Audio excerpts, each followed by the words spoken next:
അവന്റെ അകത്ത് നിന്നൊരുത്ത്. അങ്ങനെ വന്നു വന്നു വന്നു വന്നു 42ാമത്തെ തലമുറയാകുമ്പോൾ പുത്രനെ ഞാൻ പുറത്തു കൊണ്ടുവരും.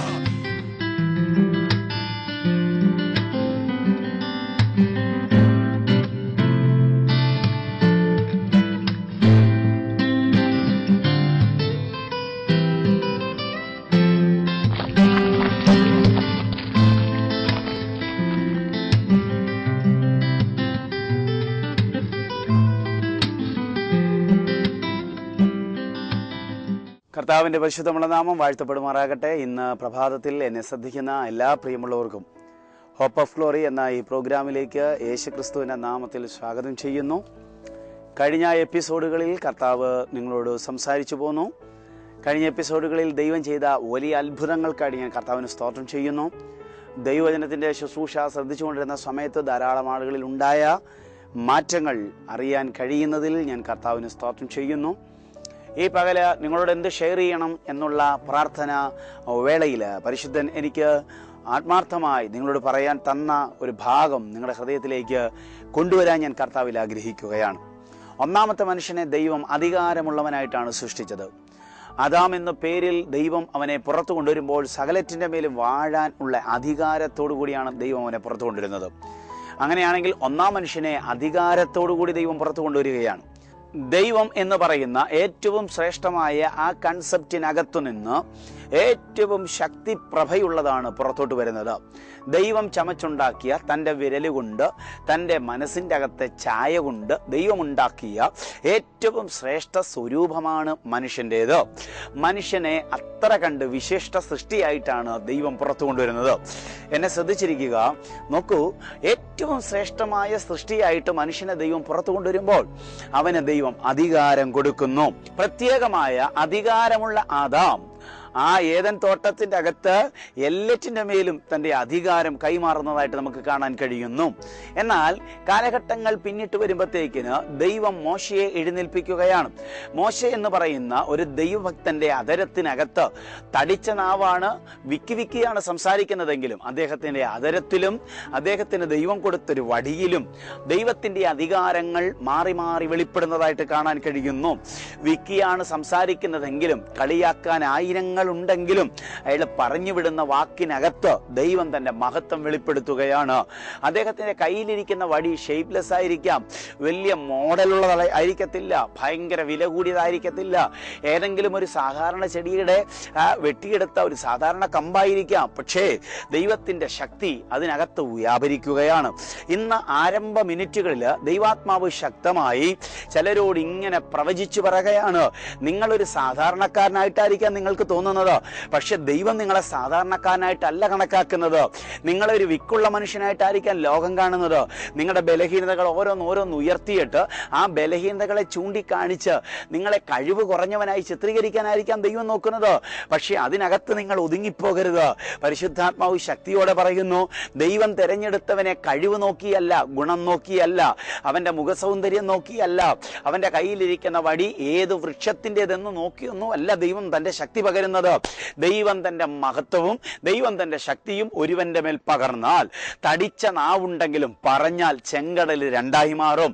ദൈവത്തിന്റെ മഹത്വം ഒരുത്തന്റെ മേൽ ശക്തിയോടെ വ്യാപരിച്ചാൽ തടിച്ച നാവും വിക്ക്, സംസാര ഭാഷയിൽ വിക്ക് കയറി വന്നാലും തീക്കൽ പാറയ്ക്കകത്ത് നിന്ന് വെള്ളം പുറത്തോട്ട് വരികയാണ്. വടിയുടെ ഷെയ്പ്പിലല്ല, ദൈവം പകർന്ന അധികാരത്തിനകത്ത് നിന്നാണ് അത്ഭുതങ്ങൾ നടക്കുന്നത്. പിന്നത്തേതിൽ കാണാൻ കഴിയുന്നു, യോശുവ കൽപ്പിക്കുമ്പോൾ സൂര്യൻ അനങ്ങാൻ പറ്റാതെ നിൽക്കുകയാണ്. ചരിത്രത്തിൽ ഇതുവരെ നടക്കാത്തൊരു അത്ഭുതമാണ് സൂര്യനെയും ചന്ദ്രനെയും പിടിച്ചു കെട്ടുക എന്ന് പറയുന്നത്. അത് പുറത്തോട്ട് വരുന്നത് ഒരു മനുഷ്യൻ മുകളിലേക്ക് അമ്പെയ്തത് കൊണ്ടല്ല, മറിച്ച് അവന്റെ വാക്ക് അമ്പിനേക്കാൾ വേഗത്തിൽ പ്രകൃതിയെ നിയന്ത്രിക്കാൻ പാകത്തിൽ കടന്നു പോകുകയാണ്.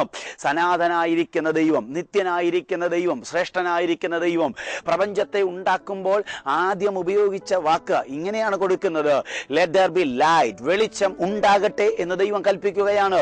വെളിച്ചം ഉണ്ടാകട്ടെ എന്ന് ദൈവത്തിന്റെ അതരത്തിൽ നിന്ന് ദൈവത്തിന്റെ സംഭാഷണം പുറത്തോട്ട് പോകുമ്പോൾ സംഭവിച്ചത് എന്താണെന്നറിയാമോ? അതുവരെ വാണോണ്ടിരുന്ന ഇരുള് എവിടെ പോയെന്ന് കാണാൻ പറ്റാതെ ഓടി മറയുകയാണ്. ദൈവത്തിന്റെ ആദ്യ വാക്കിനകത്ത് തന്നെ അധികാരത്തിന്റെ കൈമാറ്റം നടക്കുമ്പോൾ ഇരുളിന് നിൽക്കാൻ പറ്റാതെ വെളിച്ചത്തിന്റെ മുമ്പിൽ അത് ഓടി മറയുകയാണ്. ദൈവത്തിൻ്റെതായ അധികാരം തന്റെ വാക്കിലൂടെയാണ് ദൈവം വെളിപ്പെടുത്തിക്കൊണ്ട് പ്രപഞ്ച സൃഷ്ടിക്ക് തുടക്കം കുറിക്കുന്നതെങ്കിൽ തന്റെ പ്രപഞ്ച സൃഷ്ടിയിലെ ഏറ്റവും മനോഹര സൃഷ്ടിയായിരിക്കുന്ന തന്റെ സ്വരൂപം ദൈവം അണിയിച്ചു കൊടുത്ത മനുഷ്യനിതാ വാക്കുകൊണ്ട് കൽപ്പിക്കുമ്പോൾ ദൈവം കൽപ്പിച്ചു വിട്ട അതേ അതോറിറ്റി തന്നെയാണ്, അതേ അധികാരം തന്നെയാണ് അവന്റെ വാക്കിനകത്തും പ്രകടമാകുന്നത്. യോശുവ കൽപ്പിക്കുമ്പോഴത്തേക്കിന് സൂര്യൻ അനങ്ങാൻ പറ്റുന്നില്ല, ചന്ദ്രൻ അനങ്ങാൻ പറ്റുന്നില്ല. കൽപ്പിച്ചതൊരു സാധാരണ മനുഷ്യനാ, പക്ഷേ പകർന്നിരിക്കുന്നത് ദൈവിക അധികാരമാണ്. ഇന്ന് എന്നെ കേൾക്കുന്നവരോട് ഞാൻ ആത്മാർത്ഥമായിട്ട് പറയാം, ആയിരങ്ങൾ പതിനായിരങ്ങൾ കൂടി നിൽക്കുന്ന ഒരു വേദിക്കകത്ത് ആരും പറയാൻ താല്പര്യം കാണിക്കാത്തൊരു വാക്ക് നിങ്ങൾ അറിയാതെയാ പറയുന്നതാണ് നിങ്ങൾ ചിന്തിക്കുന്നത്. ഒരിക്കലുമല്ല, നിങ്ങൾ അറിയാതെ പറയുന്നതല്ല. അവരിൽ ഇല്ലാത്തതായ ഒരു അധികാര പരിധി നിങ്ങളുടെ അകത്ത് വ്യാപരിക്കുന്നതായി പരിശുദ്ധാത്മാവ് പറയുന്നു. ഇന്ന് പകൽ ശക്തമായി ഞാൻ ദൈവാത്മാവിൽ പറയാം, ഒരു ബഹുസൈന്യം യുദ്ധം ചെയ്യാൻ നിൽക്കുന്നു. വാളുള്ളവൻ, കുന്തമുള്ളവൻ, അധികാരമുള്ളവൻ, ദൈവത്തെ അടുത്തറിഞ്ഞവൻ. മോശയുടെ കാലഘട്ടത്തിൽ മോശ മുഖാന്തരം ചെയ്ത വീര്യപ്രവർത്തികൾ കണ്ണുകൊണ്ട് കണ്ട പിതാക്കന്മാർ നിൽപ്പുണ്ട്, ഒത്തിരി സഹോദരന്മാർ നിൽപ്പുണ്ട്, ഒത്തിരി ആരോഗ്യ ദൃഢഗാത്രന്മാരായ ചെറുപ്പക്കാർ നിൽപ്പുണ്ട്. പക്ഷെ അവരാരും കൽപ്പിക്കാത്ത റേഞ്ചിൽ എന്തുകൊണ്ട് യോശുവ കൽപ്പിച്ചു എന്ന് ചോദിച്ചാൽ എന്താ സംഭവം എന്നറിയാമോ? അധികാര കൈമാറ്റം യോശുവയിൽ നടന്നത് ജനമറിഞ്ഞില്ല. അപ്പൊ പ്രായമല്ല, തഴക്കമല്ല, പഴക്കമല്ല, ചെറുപ്പമല്ല, രക്ഷിക്കപ്പെട്ടതിന്റെ വേരിയേഷൻസുകളല്ല, അധികാരങ്ങളുടെ കൈമാറ്റങ്ങളിൽ ഒരാൾ വിശ്വസിക്കാൻ തുടങ്ങിയാൽ ആൾക്കൂട്ടത്തെ ഭയപ്പെടാതെ അയാൾ അതരം തുറക്കാൻ തുടങ്ങും. അങ്ങനെ ഒരാൾ അതരം തുറന്നാൽ ചരിത്രത്തിൽ ഇതുവരെ നടക്കാത്തത് സംഭവിക്കും എന്നതിന് രണ്ടു പക്ഷമില്ല. അങ്ങനെയാണെങ്കിൽ ഈ പ്രഭാതത്തിൽ എന്നെ കേൾക്കുന്ന പ്രിയമുള്ളവരോട് പറഞ്ഞേക്കാം, വർഷങ്ങളായിട്ട് ദൈവത്തെ ആരാധിക്കുന്ന മാതാവും പിതാവും നിന്റെ വീട്ടിലുണ്ടായിരിക്കാം. വിശ്വാസ ജീവിതത്തിൽ വന്നിട്ട് വർഷങ്ങൾ പഴക്കമുള്ള സഹോദരങ്ങൾ ഒരുപക്ഷെ നിന്റെ വീട്ടിലുണ്ടായിരിക്കാം. ഇന്നലെ കയറി വന്ന നീ ഇതുവരെ ആരും പറയാത്തൊരു അധികാരപദം ഉപയോഗിക്കുമ്പോൾ പരിഹസിക്കുന്ന 1000 പേർ കണ്ടേക്കാം, പരിഹസിക്കുന്ന കുടുംബ ബന്ധങ്ങൾ കണ്ടേക്കാം. പക്ഷെ അവരെ ശ്രദ്ധിക്കാതെ ദൈവിക അധികാരങ്ങളുടെ കൈമാറ്റത്തിന് നിന്റെ അതരം നീ ഉപയോഗിക്കാൻ ഏൽപ്പിച്ചു കൊടുത്താൽ നാളിതുവരെ നിന്റെ വീട് കാണാത്ത അത്ഭുതങ്ങൾ അന്ന് മുതൽ ആരംഭിക്കപ്പെടുകയാണ്. വിശ്വസിക്കുന്നവർക്കായിട്ട് ഞാൻ കർത്താവിന് സ്തോത്രം ചെയ്യുന്നു. ഒരു സാധാരണ മനുഷ്യന്റെ വാക്കിന്റെ ശക്തിയുടെ മുൻപിൽ ഒരു രാത്രി മുഴുവനും കറങ്ങേണ്ട, ഭൂമിയെ വൃത്തം ചെയ്യേണ്ടതായിരിക്കുന്ന സൂര്യചന്ദ്രന്മാർ ഇതാ നിശ്ചലമായി നിൽക്കുകയാണ്. പിന്നെയും വേദപുസ്തകത്തിന്റെ താളുകളിലൂടെ പരതി നടക്കുന്ന ഒരു ദൈവത്തിന്റെ മുൻപിലേക്ക് ശക്തമായി പിന്നെയും പരിശുദ്ധാത്മാവ് അഭിഷിക്തന്മാരെ അവതരിപ്പിക്കുകയാണ്. ഏലിയാവ് എന്ന് പറയുന്ന ശ്രേഷ്ഠനായ ഒരു മനുഷ്യൻ, അദ്ദേഹം കൽപ്പിക്കുമ്പോൾ ആകാശം തുറന്നു തീയിറങ്ങി വരുന്നു, അദ്ദേഹം കൽപ്പിക്കുമ്പോൾ മഴ പെയ്യുന്നു. നോക്കിയേ എന്തൊക്കെ അത്ഭുതങ്ങളാണ് നടക്കുന്നത്. അധികാര പരിധിക്കകത്ത് നിന്നുകൊണ്ട് ഈ അഭിഷിക്തന്മാരെ പരിശുദ്ധാത്മാവ് ശക്തമായിട്ട് പ്രയോജനപ്പെടുത്തുകയാണ്. നോക്കുക, അതിനുശേഷം വരുന്നതായിരിക്കുന്ന ഏലീശ തന്റെ യജമാനന്റെ പുതപ്പ് കൊണ്ട് യോർദാനെ രണ്ടാക്കി മാറ്റുകയാണ്. മോശ ഒരു വടി കൊണ്ടാണ് ചെങ്കടലിനെ രണ്ടാക്കിയതെങ്കിൽ കാലഘട്ടം കഴിഞ്ഞപ്പോൾ ഒരുത്തൻ അവൻ പുതച്ച പുതപ്പ് കൊണ്ട് അതേ നദികളിൽ ചിലതിനെ രണ്ടാക്കി മാറ്റുകയാണ്. ഒരേ കാലഘട്ടത്തില് ഒരു അത്ഭുതം വ്യത്യസ്ത രീതിയിൽ വ്യത്യസ്തരായ ദൈവഭക്തന്മാരെ കൊണ്ട് ചെയ്യിപ്പിച്ചേക്കാം. കർത്താവിൽ പ്രസിദ്ധരായ ദൈവഭക്തന്മാർ, പേരെടുത്ത് പറയുന്നില്ല, കോട്ടയം പട്ടണത്തിൽ ശക്തമായി ദൈവം ഉപയോഗിക്കുന്ന അനുഗ്രഹീതരായ ദൈവദാസ വൃന്ദങ്ങളുടെ ഇടയിലാണ് ഞാൻ നിൽക്കുന്നത്. ദൈവം അവരെ കൊണ്ട് ചെയ്യുന്ന അത്ഭുതങ്ങളെ ഓർത്ത് ഞാൻ കർത്താവിന് സ്തോത്രം ചെയ്യാറുണ്ട്. ഇന്ന് പകൽ ഒരാൾ കരം കൊണ്ടൊരു രോഗിയെ സൗഖ്യമാക്കുമ്പോൾ, ഒരാൾ കൽപ്പിച്ചു രോഗിയെ സൗഖ്യമാക്കുന്നു, ഒരാൾ നിഴൽ കൊണ്ട് രോഗിയെ സൗഖ്യമാക്കുന്നു, ഒരാൾ അടുത്തുപോലും ചെല്ലാതെ കരം വീശി ആളുകളെ സൗഖ്യമാക്കുന്നു. ഇന്ന് പകൽ ശ്രദ്ധിച്ചോണം, സൗഖ്യമാണ് അവിടുത്തെ വിഷയം. പക്ഷേ ആ സൗഖ്യം എന്ന് പറയുന്ന സബ്ജക്റ്റിനെ വ്യത്യസ്ത രീതിയിൽ ദൈവഭക്തന്മാരിലൂടെ ദൈവം അവതരിപ്പിക്കുകയാണ്. അക്കാലഘട്ടത്തില് ഒരാള് ഉണക്ക വടി കൊണ്ട് ചെങ്കടലിനെ രണ്ടാക്കിയെങ്കിൽ അടുത്ത തലമുറ വടി നീട്ടിയല്ല ചെങ്കടലിനെ രണ്ടാക്കുന്നത്, അഥവാ യോർദാൻ നദിയെ ഒഴുകുന്ന ഒരു പ്രതലത്തെ രണ്ടാക്കുന്നത് ആരെങ്കിലും ഒരാൾ ചെയ്ത അതേ രീതിയിലായിരിക്കത്തില്ല, മറിച്ച് അയാൾ പോലും ചെയ്യാത്തതായ മറ്റൊരു രീതിയിലായിരിക്കും ദൈവം അത്ഭുതം പ്രവർത്തിക്കുന്നത്. ഇന്ന് പകൽ നിങ്ങൾ ശ്രദ്ധിക്കേണ്ടതായ ഒരു കാര്യം ഞാൻ പറയാം. ഇന്നലെ നിന്റെ വീടിനകത്ത് കടഭാരങ്ങളാൽ ഞെരുങ്ങിയപ്പോൾ ദൈവം ഒരു വഴി തുറന്ന് ഒരു അത്ഭുതം ചെയ്തു. നാളെ കടഭാരത്തിൽ നിന്ന് നിന്നെ വിടിവിക്കാൻ അന്ന് തുറന്ന വഴിയായിരിക്കത്തില്ല ദൈവം തുറക്കുന്നത്. ആയുസ്സിൽ ചിന്തിക്കാത്തൊരു വഴിയായിരിക്കും ദൈവം നിനക്ക് വേണ്ടി തുറന്നു കൊണ്ടുവരുന്നത്. ഇന്ന് പകൽ ശ്രദ്ധിച്ചു കൊള്ളുക, വിശന്നിരിക്കുന്ന എല്ലാ എല്ലാവർക്കും ദൈവം ആഹാരം കൊടുക്കുന്നു. വിശപ്പടക്കാൻ പറ്റാതെ നടക്കുന്ന ഇസ്രായേൽ ജനത്തിന് മുമ്പിൽ ദൈവം മന്ന പെയ്യിച്ചു എന്ന് പറഞ്ഞാൽ ആകാശത്തിന്റെ കിളിവാതിൽ തുറന്ന് അവർക്ക് പെറുക്കിയെടുക്കാൻ പാകത്തിൽ അവരുടെ മുറ്റത്ത് ദൈവം അത് പെയ്തു കൊടുക്കുകയാണ്. കടലിന്റെ അടിത്തട്ടിൽ പാഞ്ഞു നടക്കുന്ന ലിവ്യാതാന്റെ തല തകർത്തിട്ട് ഒരു പക്ഷിയുടെ വലിപ്പത്തിലുള്ള മാംസ കഷണങ്ങളാക്കി അതിനെ മാറ്റിയിട്ട് അതിന് പപ്പും പൂടയും പിടിപ്പിച്ച് പറത്തിക്കൊണ്ട് ഇസ്രായേലിയെ പാർക്കുന്ന പാളയത്തില് കാടപ്പക്ഷിയായിട്ട് അതിനെ രൂപപ്പെടുത്തി പറത്തിക്കൊണ്ട് നിർത്തി അവർക്ക് ആഹാരം കൊടുത്ത ദൈവത്തെയാണ് ഞാൻ പ്രസംഗിക്കുന്നത്. പക്ഷെ ഇന്ന് പകൽ ശക്തിയോടെ ശ്രദ്ധിക്കേണ്ടത്, അവരെ അവരെ ആകാശം കിളിവാതിൽ തുറന്ന് മഞ്ഞ പെയ്യിപ്പിച്ച അതേ ദൈവം തന്നെ പ്രാർത്ഥിക്കുന്ന ഏലിയാവിന് കാക്കയിലൂടെ ആഹാരം കൊണ്ടുവരികയാണ്. ദൈവത്തിന് വേണമെങ്കിൽ കെരീത്തിൽ ആകാശത്തിന്റെ കിളിവാതിൽ തുറന്ന് ആഹാരം ദൈവഭക്തിന് വേണ്ടി പൊഴിപ്പിക്കാം. പക്ഷെ ദൈവം അവിടെ ചെയ്യുന്നത് മറ്റൊരു രീതിയിലാണ് ചെയ്യുന്നത്. ഒരു കാക്കയെ ദൈവം ആ സബ്ജക്റ്റിൽ ഉപയോഗിക്കുകയാണ്. ഇച്ചൂടെ കഴിയുമ്പോൾ അതേ ഏലിയാവ് തന്നെ ക്ഷീണിച്ചിരിക്കുമ്പോൾ സ്വർഗത്തിൽ നിന്ന് കനലിച്ചുട്ട അടയുമായി ഒരു ദൂതൻ ഇറങ്ങി വരികയാണ്. നോക്കിയേ, ആ അത്ഭുതം തന്നെ എത്രയോ വിശകലനം ചെയ്യുമ്പോഴത്തേക്കിന് എത്രയോ വ്യത്യസ്തമായിട്ടാണ് ദൈവം അവതരിപ്പിക്കുന്നത്. ആഹാരം ഒരു സബ്ജക്റ്റാണ്, പക്ഷെ ഒരു ദൈവഭക്തനോടുള്ള ബന്ധത്തിൽ അത് ഒന്നിലധികം പ്രാവശ്യം ദൈവം വെളിപ്പെടുത്തുമ്പോൾ ഓരോ പ്രാവശ്യവും അത് വ്യത്യസ്തമായിട്ടാണ് ദൈവം ചെയ്യുന്നത്. ഇന്ന് പകൽ ഞാൻ ആത്മാർത്ഥമായിട്ട് എന്റെ ശ്രോതാക്കളോട് പറയട്ടെ, ദൈവം നിനക്ക് വേണ്ടി ചെയ്യാൻ പോകുന്ന അത്ഭുതങ്ങൾ ഇന്നലെ ചെയ്തതുപോലെ അല്ല അവൻ ഇന്ന് ചെയ്യാൻ പോകുന്നത്, ഇന്ന് ചെയ്തതുപോലെ അല്ല അവൻ നാളെ ചെയ്യാൻ പോകുന്നത്. എപ്പോഴും ദൈവം അത്ഭുതങ്ങളിൽ വ്യത്യസ്തത കാണിക്കുന്നു, എപ്പോഴും ദൈവം അടയാളങ്ങളിൽ വ്യത്യസ്തത കാണിക്കുന്നു. എബ്രായ ലേഖന കർത്താവായിരിക്കുന്ന വിശുദ്ധ പൗലോസ്ലീഹ ശക്തിയോടെ ഇങ്ങനെ എഴുതി വെച്ചിരിക്കുന്നു. ആ വാക്യം ഇങ്ങനെയാണ്: യേശു ക്രിസ്തു ഇന്നലെയും ഇന്നും എന്നേക്കും അനന്യനായ ദൈവമാണ്. അവൻ മാറാത്ത ദൈവമാണ്. പക്ഷെ അവന്റെ അത്ഭുതങ്ങൾ പലതും മാറി മാറി വെളിപ്പെടുത്തിക്കൊണ്ടിരിക്കുകയാണ്. അവന് മാത്രം മാറ്റമില്ല. അവൻ ഇന്നലെ എന്തു ചെയ്തോ അത് ഇന്നും അവൻ ചെയ്യുന്നു, ഇന്നെന്തു ചെയ്തോ അതവൻ നാളെയും ചെയ്യുന്നു. ഇന്നലെ ചെയ്തതുപോലെ അല്ല അവൻ ഇന്ന് അത്ഭുതം ചെയ്യുന്നത്, ഇന്ന് ചെയ്തതുപോലെ അല്ല അവൻ നാളെ അത്ഭുതം ചെയ്യുന്നത്. ഇന്ന് നിന്റെ വീടിനകത്ത് ദൈവം ഒരു അത്ഭുതം ചെയ്യാൻ ആഗ്രഹിച്ചാൽ ഇന്നലെ വരെ വെളിപ്പെടാത്ത രീതിയിലായിരിക്കും അത് ചെയ്യാൻ പോകുന്നത്. നാളെ ഒരു അത്ഭുതം നിന്റെ വീടിനകത്ത് പിന്നെയും ചെയ്യാൻ ദൈവം ആഗ്രഹിച്ചാൽ അത് ഇന്ന് ചെയ്തതുപോലെ ആകത്തില്ല. ദൈവം അത് വെളിപ്പെടുത്താൻ പോകുന്നത്. ടോട്ടലി ആഡ് ചെയ്ത് പഠിച്ചാൽ അധികാര തലത്തിൽ നിന്നുകൊണ്ട് ചിന്തിക്കുന്ന ഒരു ദൈവം ഇതിന്റെ പിടുത്തം കിട്ടും. അധികാരം ഉപയോഗിക്കുന്ന ഒരു ദൈവഭക്തന് ഈ പ്രസംഗത്തിന്റെ മർമ്മം പിടുത്തം കിട്ടും. വീടിനകത്തിരുന്ന് കരയാതെ കൽപ്പിക്കുന്ന മാതാപിതാക്കൾക്ക് എന്റെ പ്രസംഗത്തിന്റെ വിശാലമായ ഭാഗം പിടുത്തം കിട്ടും. ഇന്നലെ ഉപയോഗിച്ച അധികാരമല്ല ഇന്ന് നിങ്ങൾ ഉപയോഗിച്ചു കൊണ്ടിരിക്കുന്നത്. ഇന്നലെ പറഞ്ഞ ചില വാക്കുകൾ ഇന്ന് നിങ്ങൾ ശക്തിയോടെ പറയുകയാ. ഇന്നലെ വെളിപ്പെട്ട അത്ഭുതമല്ല ആ വാക്കുകൾക്കകത്ത് ഇന്ന് വെളിപ്പെട്ടുകൊണ്ടിരിക്കുന്നത്. പരമാർത്ഥമായി പറയട്ടെ, അധികാരമുണ്ടെങ്കിൽ അത്ഭുതം ഒരു നിത്യ സംഭവമായി മാറും. പിന്നെയും വേദപുസ്തകത്തിന്റെ താളുകളിലൂടെ പരതി നടക്കുന്ന ഒരു ദൈവത്തിന്റെ മുമ്പിൽ ദൈവം പിന്നെയും ദാവീദ് എന്ന് പറയുന്ന ഒരു കഥാപാത്രത്തെ കൊണ്ടുവരികയാണ്. ദാവീദ് സിംഹത്തെ കൊല്ലുന്നു, കരടിയെ കൊല്ലുന്നു. സാധാരണഗതിയിൽ ഉൾക്കൊള്ളാൻ പറ്റാത്തതായിരിക്കുന്ന ചില പ്രത്യേക അനുഭവങ്ങളാണ്. തന്നെക്കാളും വലിപ്പമേറിയ ഭയങ്കര മല്ലനായ, ചെറുപ്പം മുതൽ യുദ്ധാഭ്യാസത്തിൽ വില്ലനായി പഠിച്ച് ഇറങ്ങിയതായിരിക്കുന്ന നിപുണനായ, യുദ്ധകലയിൽ നിപുണനായ ഒരു സാമ്രാജ്യത്തിന്റെ ഏറ്റവും മുൻപന്തിയിൽ നിന്നുകൊണ്ട് ആ സാമ്രാജ്യ ശക്തിയെ ജയിപ്പിക്കുന്ന, ഒരിക്കലും ചിന്തിക്കാൻ പറ്റാത്ത ആരോഗ്യ ദൃഢഗാത്രനായ ഒരു മല്ലനെ സാധാരണ ഒരു കല്ലുകൊണ്ട് വീഴ്ച ദാവീദിനെ പറ്റി നമ്മൾ കേട്ടിട്ടുണ്ട്. ഇന്ന് പകൽ ശ്രദ്ധിക്കേണ്ട ഒരു കാര്യം പറയാ. ദാവീദ് ഒരു ആട്ടിടയനാണ്, 17 കഴിഞ്ഞൊരു കൗമാരക്കാരനാണ്. അവനെ കൊണ്ട് ഈ പറഞ്ഞ അത്ഭുതങ്ങളൊന്നും സാധ്യമാകത്തില്ല. മനസ്സിനോ ബുദ്ധിക്കോ ഒത്തിണങ്ങാത്തതായ രീതിയിലാണ് ദാവീദിന്റെ ചരിത്രം കടന്നു പോകുന്നത്. ചില ആളുകൾ വായിക്കുമ്പോൾ അത്ഭുതപ്പെട്ടു തോന്നിയേക്കാം, ഈ ചെറിയ പയ്യനെ കൊണ്ട് എങ്ങനെയാണ് ഈ അത്ഭുതങ്ങൾ ചെയ്യാൻ പറ്റുന്നതെന്ന്. അവിടെയാണ് ദൈവത്തിന്റെ മഹത്വത്തെ നാം തിരിച്ചറിയേണ്ടത്.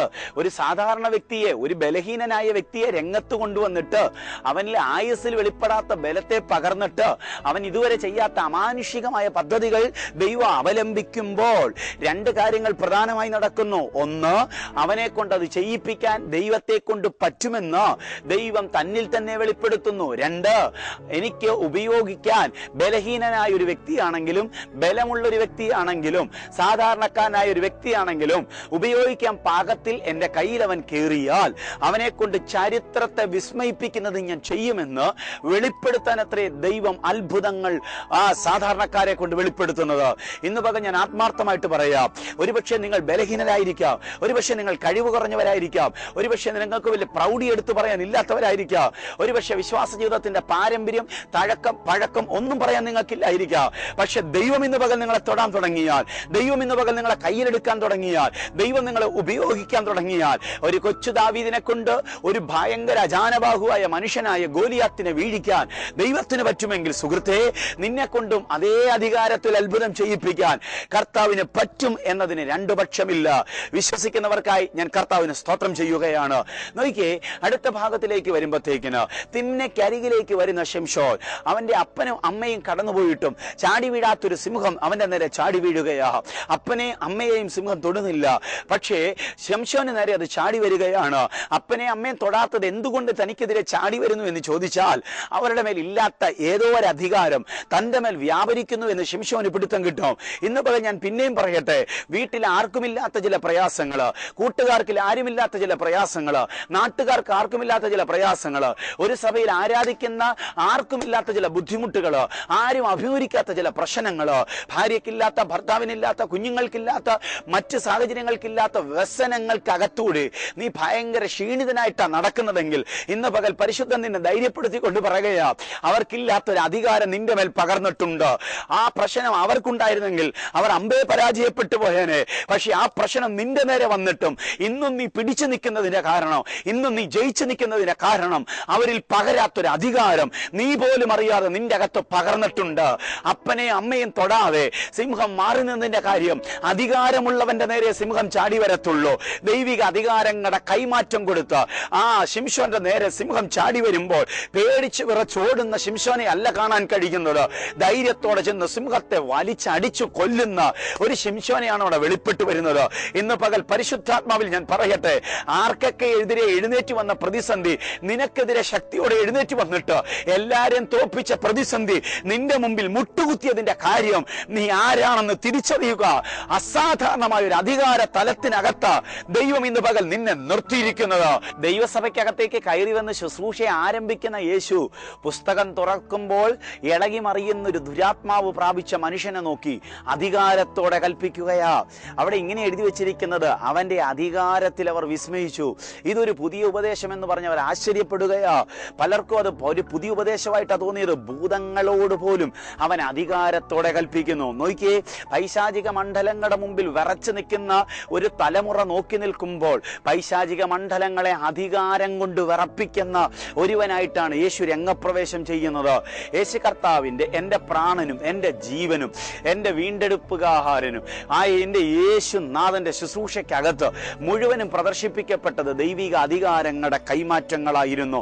ദൈവിക അധികാരങ്ങൾ ഏറ്റവും ശ്രേഷ്ഠമായിട്ട് ഉപയോഗിച്ചൊരു വ്യക്തി ആരാണ് പാസ്റ്റർ എന്ന് ചോദിച്ചാൽ, കണ്ണു അടച്ചുകൊണ്ട് ഞാൻ പറയും, അത് നമ്മുടെ കർത്താവായ യേശുവാണ്. ഈ ഭൂമിയിൽ 33 തിരുവയസ് വരെ ജീവിച്ചതായ നമ്മുടെ കർത്താവായ യേശു 3.5 വർഷം കൊണ്ട് തന്റെ ഐഹിക ശുശ്രൂഷ ആരംഭിച്ച് ശുശ്രൂഷയിൽ താൻ വ്യാപൃതനാകുന്ന സമയത്ത് ഏകദേശം 20-ലധികം അത്ഭുതങ്ങൾ ചെയ്തിട്ടുണ്ട് എന്ന് തിരുവെഴുത്ത് പഠനത്തിൽ നിന്ന് നമുക്ക് മനസ്സിലാക്കാൻ പറ്റുന്നുണ്ട്. 20-ലധികം വരുന്ന അത്ഭുതങ്ങൾ എണ്ണിത്തിട്ടപ്പെടുത്തി പഠിക്കുന്ന ഒരു വേദപഠിതാവിന്റെ മുൻപിലേക്ക് ഈ അത്ഭുതങ്ങളുടെ എല്ലാം പിന്നിൽ അധികാരത്തിൻ്റെതായ ഒരു ശബ്ദം പുറപ്പെടുന്നതായി കാണാൻ പറ്റുന്നുണ്ട്. നമ്മുടെ കർത്താവായ യേശുവിന്റെ ശുശ്രൂഷ യാത്രയുടെ മധ്യത്തില് കടലിനെ ഇളക്കി ബോട്ടിനെ ഇളക്കുന്നതായ പ്രത്യേകമായ ഒരു കാറ്റും കോളും പ്രയാസങ്ങളും ഉണ്ടാകുമ്പോൾ യേശു എഴുന്നേറ്റ് നിന്ന് കൽപ്പിക്കുകയാ, കാറ്റേ അടങ്ങുക, കടലേ ശാന്തമാകുക. കാറ്റും കടലും അവനെ അനുസരിച്ചു. അതായത് എൻ്റെ മോനോ പ്രയാസങ്ങൾ ഉണ്ടാക്കുമ്പോൾ ഇങ്ങോട്ട് വരിക, വന്നില്ലെങ്കിൽ അടിതരും എന്ന് പറഞ്ഞു, മേലാലത് തൊട്ടേക്കരുത് എന്ന് പറഞ്ഞു ശകാരിക്കുന്ന ഭാഷയുണ്ടല്ലോ. നാം നമ്മുടെ കുഞ്ഞുങ്ങളെ ശകാരിക്കുന്നത് പോലെ, ശാസിക്കുന്നത് പോലെ തൻ്റെ സൃഷ്ടിയായിരിക്കുന്ന തൻ്റെ കരം കൊണ്ടും തൻ്റെ വാഗുണ്ടും തൻ്റെ ശബ്ദം കൊണ്ടും ഉളവാക്കിയ സൃഷ്ടിയോട് യേശു ശകാരിക്കുകയാണ്. അനങ്ങിപ്പോകരുത്, അടങ്ങുക എന്ന് കർത്താവ് കൽപ്പിക്കുമ്പോൾ കാറ്റടങ്ങുന്നു, കടല് ശാന്തമാകുന്നു. പ്രിയമുള്ളവരെ, കേൾക്കേണ്ട കാര്യം ഞാൻ പറയാം. അവൻ കൽപ്പിച്ചപ്പോൾ പ്രകൃതി പോലും ശാന്തമാകുകയാണ്. അധികാരം വെളിപ്പെടാൻ തുടങ്ങിയപ്പോൾ താൻ ഉണ്ടാക്കിയത് എന്താണോ അത് അവന്റെ മുമ്പിൽ കീഴടങ്ങാൻ തുടങ്ങുകയാണ്. ലാസറിന്റെ കല്ലറയുടെ മുൻപിൽ ചെന്ന് ലാസറേ പുറത്തു വരിക എന്ന് പറയുമ്പോൾ യേശുവിന്റെ അധികാരമാണ് അവിടെ വെളിപ്പെടുന്നത്. മരിച്ച ലാസർ ജീവനുള്ളവനായി പുറത്തു വരികയാണ്. തബീതയോട് എഴുന്നേൽക്കാൻ പറയുമ്പോൾ, നയീൻ പട്ടണത്തിലെ വിധവയുടെ മോനെ മഞ്ചത്തിൽ തൊട്ട് എഴുന്നേൽപ്പിക്കുമ്പോൾ ഒക്കെ അത്ഭുതങ്ങളുടെ ഒരു ഭയങ്കര കലവറയാണ് നടക്കുന്നത്. ഈ വെള്ളം കൊണ്ട് അകത്തു കൊണ്ടുപോയി വിരുന്നുവാഴിക്ക് കൊടുക്ക എന്ന് പറയുമ്പോൾ വെള്ളം വീഞ്ഞായിത്തീരുന്നത് അത്ഭുതങ്ങളുടെ ഒരു പ്രത്യേകതയാണ്.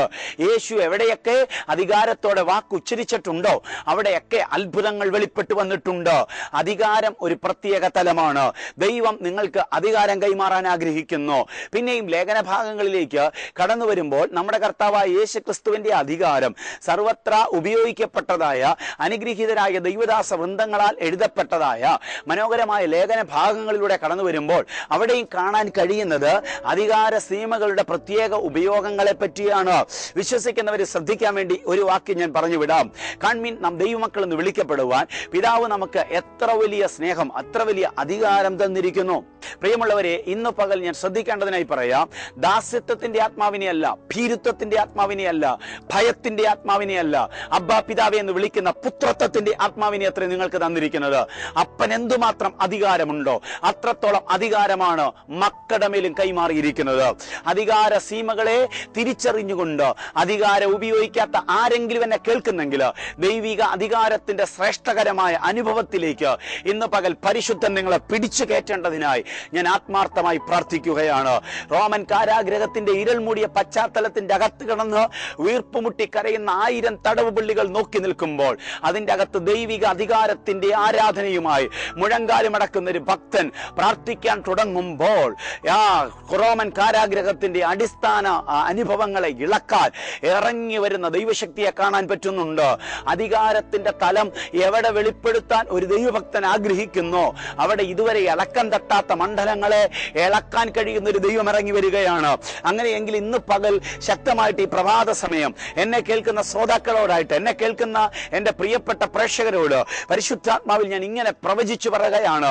നാളിതുവരെ പലരും ഇരുന്നിട്ട് ഇളകാത്ത ചില പ്രതലങ്ങള്, പിടിമുറുക്കി ഒതുക്കിയാൽ, കയ്യിൽ കിട്ടിയാൽ ആയുസ് രക്ഷപ്പെടാൻ സാധ്യതയില്ലാത്ത ചില പ്രതലങ്ങള് ഇന്ന് പകൽ അധികാരമുള്ള നീ കാലി ചവിട്ടുമ്പോൾ അതിന്റെ അടിസ്ഥാന മണ്ഡലങ്ങളെ ഇളക്കിയിട്ട് നിന്നെ അത്ഭുതകരമായി പുറത്തു കൊണ്ടുവരാൻ കഴിയുന്ന ദൈവിക അധികാരങ്ങളുടെ കൈമാറ്റം ഇന്ന് പകൽ വിശ്വസിക്കുന്ന നിങ്ങളുടെ ശരീരത്തിലേക്ക് പകരാൻ പരിശുദ്ധാത്മാവ് ഈ പകൽ ഇറങ്ങി നിൽക്കുകയാണ്.